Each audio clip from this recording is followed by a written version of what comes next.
Hi, my name is Brynn McLellan, and I'm a research associate with the Yellowstone Yukon Conservation Initiative. And today I'm going to be talking about our collaborative recreation ecology research project in the Rocky Mountains of Western Canada. Before I begin, I want to recognize the many partners of this project and those who have been involved with this work over the last 5 years. Outdoor recreation is increasingly seen as an important asset of quality of life and the economy for many communities. However, poorly managed or unplanned recreation can unintentionally add pressures to wildlife and their habitats and affect the quality of these outdoor experiences for many. Despite this, there remain key gaps, including lack of recreation data and inadequate infrastructure and monitoring systems. As a result, there is a growing need for creative approaches to plan and manage recreation that benefits both humans and wildlife.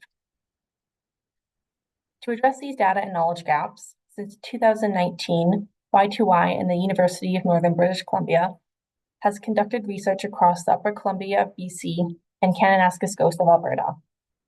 This is pictured here on the right in the study area with Golden in the middle.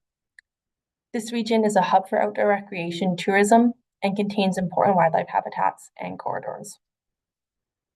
The project uses conventional and innovative technologies to better understand where, when, and how people recreate and impacts on 3 wildlife species: wolverine, grizzly bear, and caribou.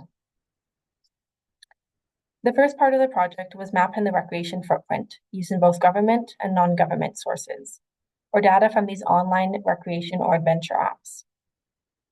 In total, we mapped 53,436 kilometers of trails and linear feature, and found that 27% of these recreation trails in the study area were undocumented. Collectively, this illustrates the challenges of managing and planning for recreation in wildlife habitats if you don't know where or how people are recreating. The second part of the project was studying the impact of recreation on these wildlife species. The first thing we did was model and map the intensity of seasonal, motorized, and non-motorized outdoor recreation use using a combination of these traditional and these novel or user-generated tools. We simultaneously both modeled and mapped wildlife habitat for the 3 species, and then overlapped these maps to be able to identify areas of high recreation intensity and important wildlife habitat. So for the lessons learned, overall, this project provides a baseline mapping and modeling framework that can be built upon to estimate recreation intensity and impacts on wildlife species. We highlight how there is a need to be proactive about managing and planning recreation, especially as recreation intensity increases and climate change shifts these available areas for recreation and wildlife habitat. We also illustrate the power of apps to both monitor and manage recreation. However, more work is still needed to ensure that these novel data sources are properly used in monitoring and research. And there's also the need to better understand how these apps can be used to reach people with messages about responsible recreation.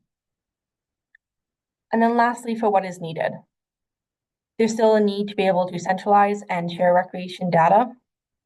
And there's also a need for more specific guidelines for practitioners, such as trail density thresholds and understanding species-specific responses to recreation in specific areas. So we want to give a big thank you to all of our funders and partners over this long-term project. And then on the right, I've listed our contact information for myself, and then also for Nadine, who is the Director of Communities and Conservation at Y2Y. And then I've also included the links for our project website. Here you can find our research summary, as well as links to some interactive maps, the data we can share, and then also the project recommendations. Thank you.